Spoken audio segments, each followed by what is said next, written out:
What is cryptocurrency?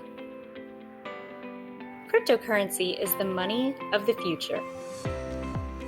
It's a currency associated with the internet that uses cryptography.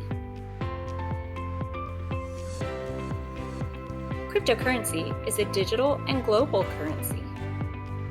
It allows you to send and receive money globally without banks or brokers taking large cuts.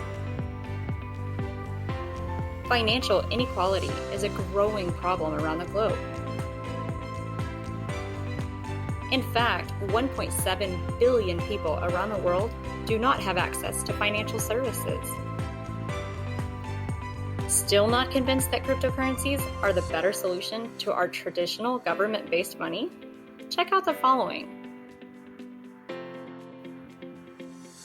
Cryptocurrency does not require transportation, there are no third parties, and you can utilize it online and offline.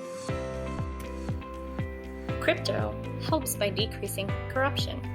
One concept with blockchain is that power is in the hands of the community. By cutting out the middleman, otherwise known as the financial institutions, we the people get to keep more of our hard-earned money.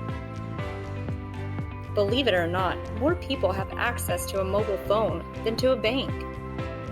In fact, more people have a phone than a toilet. Cryptocurrencies are here to make transactions cheaper, faster, and easier. The world economy will be transformed for the better. Take advantage and utilize our free education tools at the Vault Academy. Thanks for joining us. Vault DeFi, reimagining the possibilities of decentralized finance.